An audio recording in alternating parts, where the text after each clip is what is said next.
The sun hung low above the dusty frontier town of Red Bluff, turning the earth the color of old copper and dried blood. The saloon doors creaked, church bells slept in silence, and the wind carried the faint howl of coyotes from the distant ridges. But the town square was alive, pulsing with rough voices and restless boots. A wooden platform had been built in the center, lined with ropes and guarded by men with rifles slung careless across their shoulders. On that platform stood her, the Apache woman. Her wrists were bound, though she stood like a queen who had never bowed to any conqueror on this earth. Her black hair fell wild down her back. Her eyes were dark as storm clouds before rain, and her face held no fear, only pride. The crowd gathered with greed, curiosity, and cruelty thick as dust in the air. Men spat tobacco, whispered rumors, and grinned like wolves circling a wounded deer. The auctioneer, thin as a scarecrow, dressed in a stained vest and loud arrogance, slammed his cane on the platform. "Gentlemen," his voice cracked across the heat, "this here is your chance to own yourself a real Apache.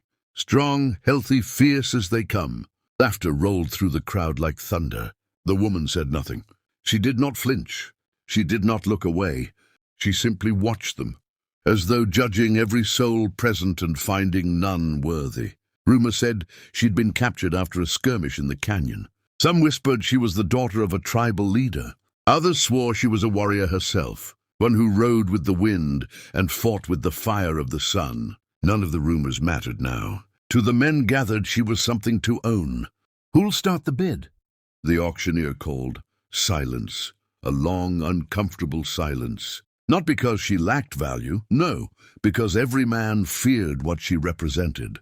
A spirit that did not break, a flame too wild to control.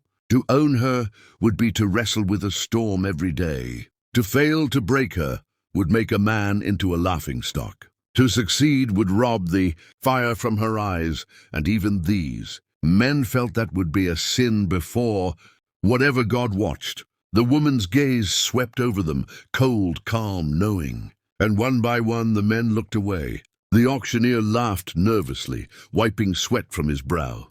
"Come now! Ain't no reason to be shy. She can work.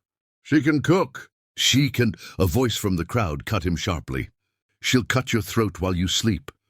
More laughter. Still, not one man raised a hand. Not one coin clinked. Not one voice claimed her. Then a step, just one. The crowd shifted, heads turning like rusted weather vanes. A man had stepped forward. A quiet man. A man most barely noticed on good days. Elias Turner, rancher, horsebreeder, and widower. He stood tall, though the years had carved lines into his face. His hat was worn, his boots dusty, and his coat patched at the shoulder. He was not feared. He was not admired. He simply existed among them, silent as a stone in a river. Nobody bothered to notice. But his presence here now was like a gunshot in a church. The auctioneer stared. You making a bid, Turner?" Elias didn't move his jaw to speak. When he spoke, his voice was low, steady as winter earth. "Yes." Murmurs rippled through the crowd like wildfire. "You've lost your damn mind, Turner. You trying to die early?" "Man's been alone too long." Elias ignored them. His eyes, worn by hardship and quiet grief, lifted to meet the woman's, and for the first time her expression changed. Not softened, not warmed, but acknowledged him. Their eyes held. Two people broken by different wars, but broken in the same place inside the heart. The auctioneer swallowed hard. What's your offer?"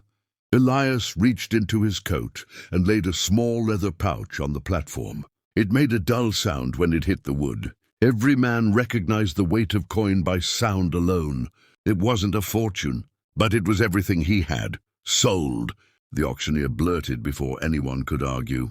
The crowd exploded with noise, taunts, jeers, disbelief. But Elias didn't hear them. He stepped forward, cutting her ropes himself, ignoring the guard's twitching hands. The woman did not move. She simply watched him. When her bindings fell, she did not run.